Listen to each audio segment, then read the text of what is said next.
ఎమ్మిగనూరు పట్టణంలో అఖిల భారత రైతు కూలీ సంఘం ఆధ్వర్యంలో 22వ జీవో పేరుతో అన్యాయంగా నిషేధిత జాబితాలో భూములను పెట్టారు. తక్షణమే ఈ జీవోను ఉపసంహరించుకోవాలని స్థానిక డిప్యూటీ ఎంఆర్ఓ ఈ వీరేంద్ర గౌడ్కు వినతి పత్రం అందజేశారు. ఈ కార్యక్రమంలో అఖిల భారత రైతు కూలీ సంఘం జిల్లా అధ్యక్షులు, కార్యదర్శులు ఎస్ రాజు, బి యోసేపు, జిల్లా కార్యవర్గ సభ్యులు కె జయన్న మాట్లాడారు. 22వ జీవోలో ఎస్సీ రైతులు కొన్ని సంవత్సరాల నుండి భూమిని సాగు చేసుకుంటూ జీవనం సాగిస్తున్నారు. పట్టాలు ఇచ్చి, పాసుబుక్కులు ఇచ్చి ఆ భూమి మీద అధికారం లేకుండా చేశారు. ఇంతవరకు ఈ జీవోను రద్దు చేయకుండా రైతులందరికీ అన్యాయం చేస్తున్నారన్నారు. ఈ జీవో వల్ల బ్యాంకు రుణాలు ఇవ్వడం లేదు, అన్నదాత సుఖీభవ, పీఎం కిసాన్ ఇన్సూరెన్స్ కూడా వర్తించడం లేదు, రైతు భరోసా కూడా వర్తించడం లేదు. ఈ సంక్షేమ పథకాలన్నీ 22 జీవో ఉన్నందుకు రైతులకు అందడం లేదు. కావున ప్రభుత్వం 22వ జీవోని తక్షణమే రద్దు చేసి రైతులందరికీ న్యాయం చేయాలని డిమాండ్ చేశారు. లేని పక్షంలో రైతులందరినీ ఐక్యపరిచి ఉద్యమాలు, పోరాటాలు చేస్తామని హెచ్చరించారు. ఈ కార్యక్రమంలో ఐఎఫ్టియు జిల్లా నాయకులు K Prasad, K Hanif, B Kishtappa, అఖిల భారత రైతు కూలీ సంఘం సభ్యులు ఎస్ లాజర్, ఆదాం, జయరాజ్, ఏసేపు, ఖాజా, నాగరాజు, ఈ నాగరాజు, బాలరాజు, మహిళా సంఘం నాయకులు సరోజమ్మ, దానమ్మ, మరియమ్మ, అల్లప్పమ్మ తదితరులు పాల్గొన్నారు. నిర్లక్ష్యం చేస్తున్నారు.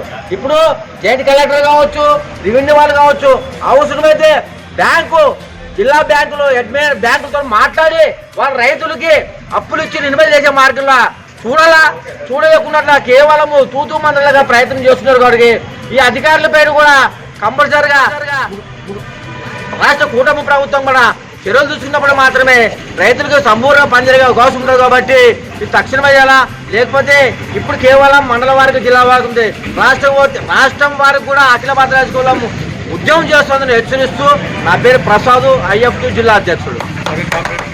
మొత్తం ప్రాంతమంతా రీసర్వే పెట్టి గత ప్రభుత్వం కూడా వైఎస్ఆర్ కాంగ్రెస్ పార్టీ రీసర్వే పెట్టి అనేక సమస్యలు పెట్టి రైతులకే గలాట్లు పెట్టి, కొట్లాట్లు పెట్టి వాళ్ళ భూమి వీళ్ళకి మార్పులు చేయడము, వీళ్ళ భూములు వాళ్ళకి మార్పులు చేయడము.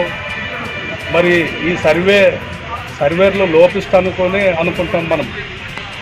బ్రిటిష్ వాళ్ళే అంత చక్కగా కొలిసి ఆ రాయి ఎక్కడున్నదంటే అక్కడే ఉంటుందని చెప్పి కరెక్ట్గా ఆడే ఉంటుంది. కానీ వీళ్ళు ఏదో మెమోరీ కార్డుగా తయారు చేసుకొని కంప్యూటర్ సిస్టంలో తీసుకొని ఊకెడ నిలబడితే అదే రికార్డు పూర్వకంగా అవుతుందంట.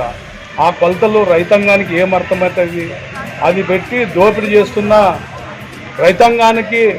రైతాంగ సొంతం అన్నదమ్ములే చిచ్చు పెట్టి కొట్లాడుకొని చంపుకునేంత స్థితికి ఈ రీసర్వే జరుగుతుంది.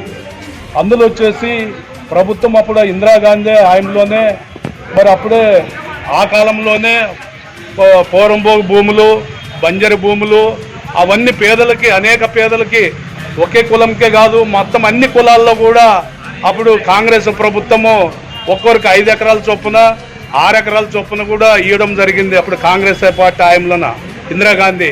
కాకపోతే ఈరోజు వచ్చేసరికి ఈ పొరంపోగు భూములు, ఈ బంజరు భూములు, వంక పొరంపోగు భూములు, వంకలు, వాగులు ఈరోజు ఈ రాజకీయ పార్టీలు అంటే అధికారంలో ఎవరైతే ఉంటారో వాళ్ళే దోపిడీ చేస్తారు. కానీ రైతాంగానికి, చిన్నకారు రైతాంగానికి న్యాయం చేయడం లేదు. ఈరోజు ఎస్సీ కార్పొరేషన్ కింద కలగట్ల ప్రాంతంలోన దాదాపు 200 మందికి అక్కడ 2 ఎకరాల చొప్పున ఇవ్వడం జరిగింది. ఇచ్చినా కూడా మరి వాటికి మరి ఈ ప్రభుత్వం వచ్చిన తర్వాత 22 జీవోను పెట్టుకేసి మొత్తం ఆ భూములల్లా మొత్తం అక్కడ ఉన్న పాసుబుక్కులున్నా, మరి పట్టాలున్నా మరి సీల్ చేసుకేసి మొత్తం రెడ్ మార్క్ వేసి వాళ్ళకి వచ్చే రైతాంగానికి వచ్చే బెనిఫిట్ లేనట్లు చేసిస్తున్నారు. ఈరోజు బ్యాంకులో లోన్స్ ఇవ్వడం లేదు. ఈరోజు కనీసము ఆ 1B 1A కూడా రావడం లేదు. కనీసం ఆ 1B 1A వచ్చినా కూడా బ్యాంకులో పెట్టి ఏదన్నా సాగు చేసుకుందామని కూడా లేదు. కాబట్టి ఈ ప్రభుత్వం లాకేసి మొత్తం రైతాంగానికి పంట నష్ట పరిహారం కానీ, రైతు భరోసా కానీ, పీఎం కిసాన్ కానీ ఇవన్నీ మొత్తం బంద్ చేసింది. కాబట్టి మరి రైతాంగ పరిస్థితి 1000 ఎకరాలు ఉన్నోడు లక్షలు బ్యాంకులో అప్పు తెచ్చుకొని ఈరోజు పండించుకుంటాడు. మరి ఈరోజు ఏం భూమి 2 ఎకరాలు 3 ఎకరాలు ఉన్నోడు కూడా బీడు పెట్టుకొని ఈ వర్షాకాలం సరిగలేక మరి బీడు పెట్టుకొని దాన్ని సాగు చేసుకోలేక దానికి ఖర్చులు పెట్టుకోలేక విపరీతమైన ఆత్మహత్యలు కూడా రైతాంగం ఆత్మహత్యలు చేసుకోవడం జరుగుతుంది. మరి ఈరోజు ఈ ప్రభుత్వానికి కొంచెమన్నా కానొస్తుందా లేదా అని చెప్పి మేము అడుగుతున్నాము. ఈ జిల్లాలోన మొత్తం కర్నూలు జిల్లా మరి అసలు వర్షం లేక మరి చాలామంది ఇంకా 100% విత్తనం వేసుకున్నారు. 80% విత్తనం వేసుకున్న పంటలు ఎండిపోతున్నవి.